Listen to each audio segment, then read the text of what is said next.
Hi, I'm Cheryl Laffernis, and this morning I've decided to cook idlis. It's one of my favorite dishes.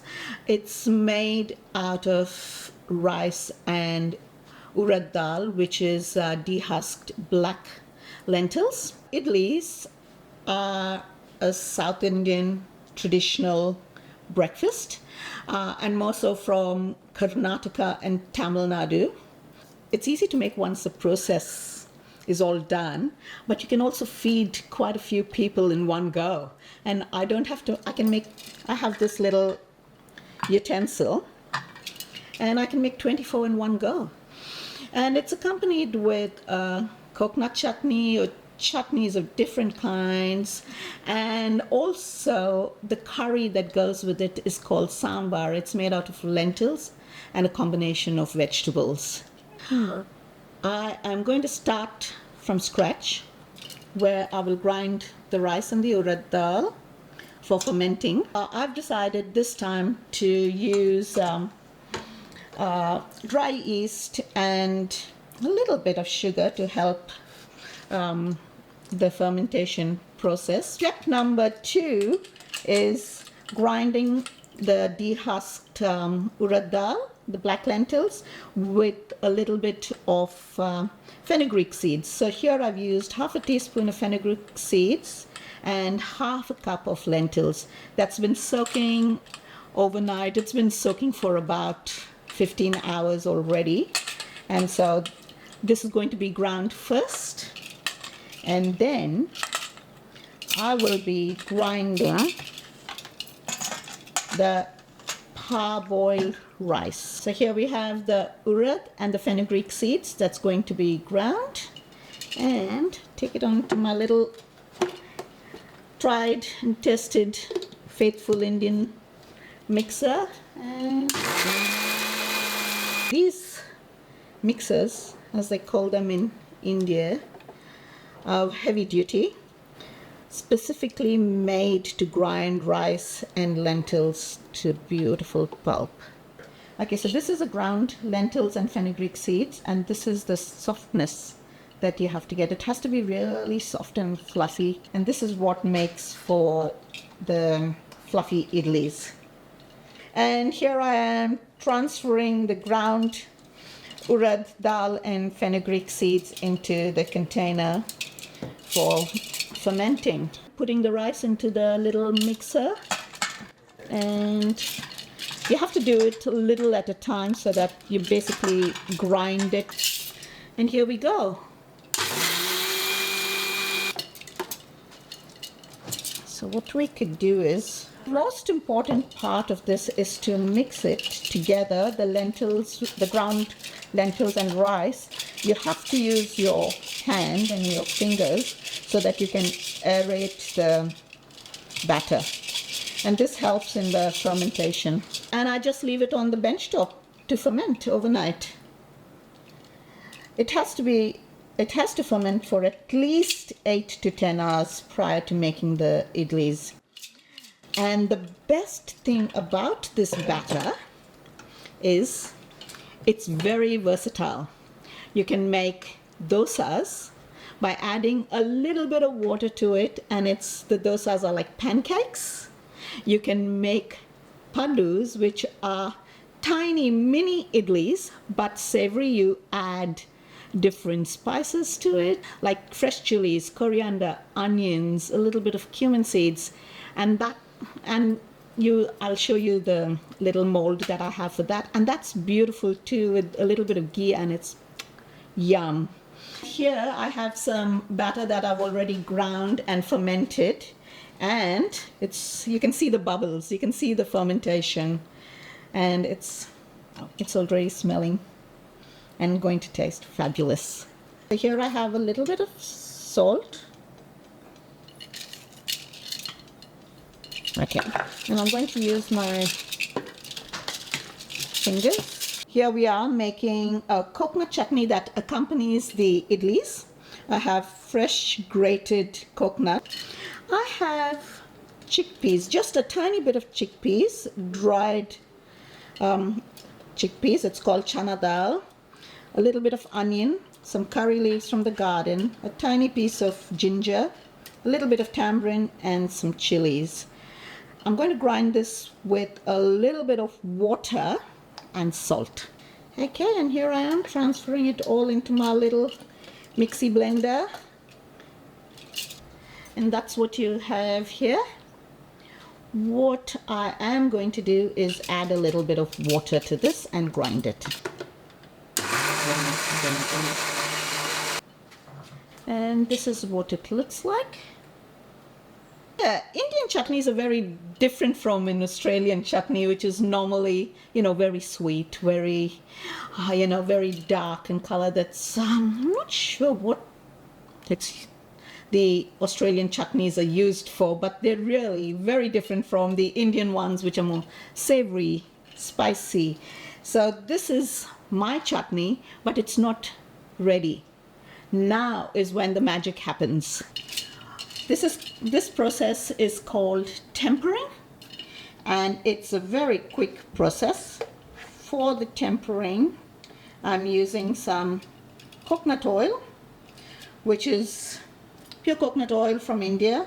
But I call it magic because this gives it all the flavor. Now here I have some mustard seeds. Now that the oil is ready and nice and hot, got the mustard seeds. I'm waiting for that to splutter. I'm adding the chili, the Kashmiri chili, and now I'm adding the curry leaf, and this is done. I turn it off, pour it onto the chutney, and shut it immediately, because now that gets that beautiful smoky flavor. And once we're ready to eat, I just stir it and you put it on your idlis, and voila. And this is what it looks like. I am now going to make the sambar that accompanies the idlis. The sambar is made out of lentils. This is a combination of chana dal and tur dal. Here I am just crushing a little bit of garlic. I don't want it as a paste, but I just want it crushed, and that's what it looks like. Now I'm cooking the final curry, the lentil curry called sambar. I'm making it in a clay pot using a little bit of oil. Now the clay pots all come from Kerala. Here I am using a spoon made out of coconut shells, and again this is from Kerala, very South Indian. And now I'm putting in the onions,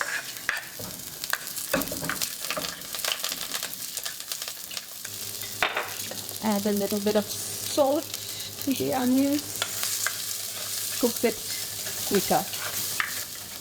Little shallots that we don't get here, and I only get it in India. I get it in the Indian stores.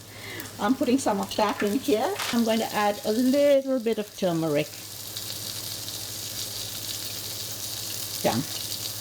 Spice mix.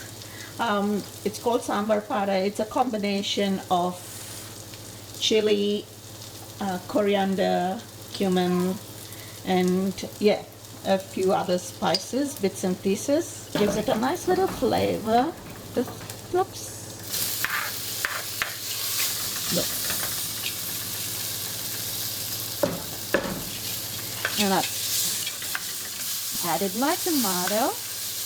And now I add the tamarind to it. Tamarind water, it's tamarind soaked in water. Cold.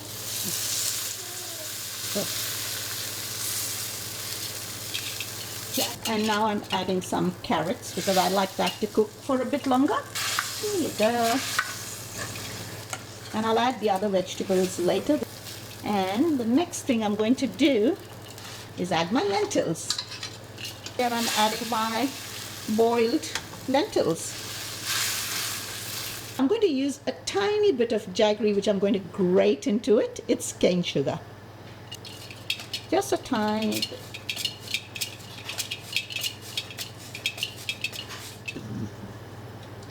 Coconut notes. Now let's taste and see. Spoonful of coconut there, that's what it looks like. Just added some to it. I'm just adding the last of the tamarind juice.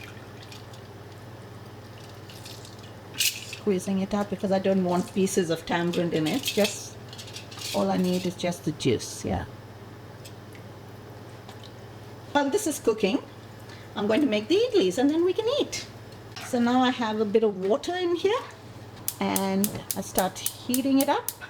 So I just put a little bit of oil in each of these and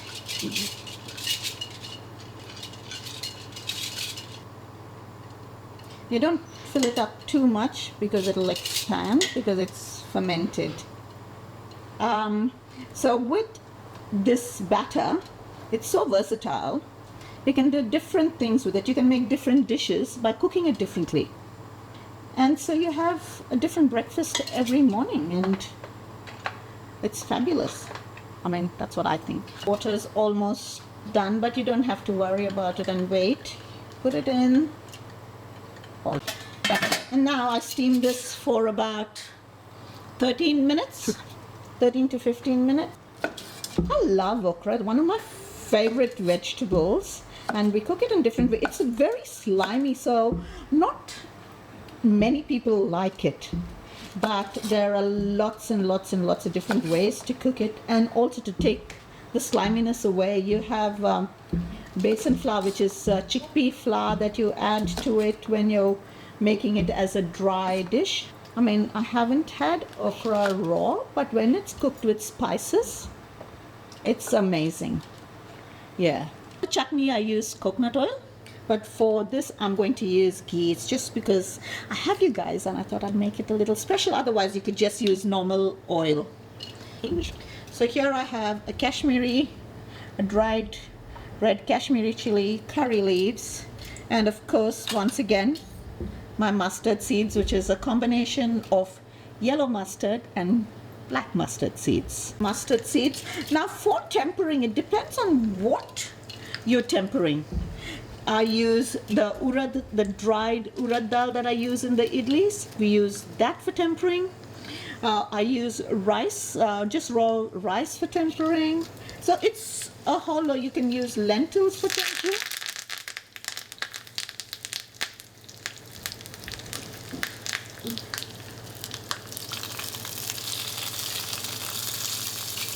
So I'm serving the idlis here with a little bit of sambar in there. That's the lentil curry. Then I will have the coconut chutney on the side with a little bit of my lentil chutney, which is basically just like a palate cleanser. A chutney powder that I've made with curry leaves and a little bit of pepper, and I've now, these are dry powders that I've mixed with ghee. Here we have the finished product, the idlis, my sambar, coconut chutney, which is dripping already, a lentil chutney powder, which I normally make and in abundance, but this is the last of it, and it's mixed with ghee, and a curry leaf powder, again mixed with ghee. And now all you have to do is enjoy.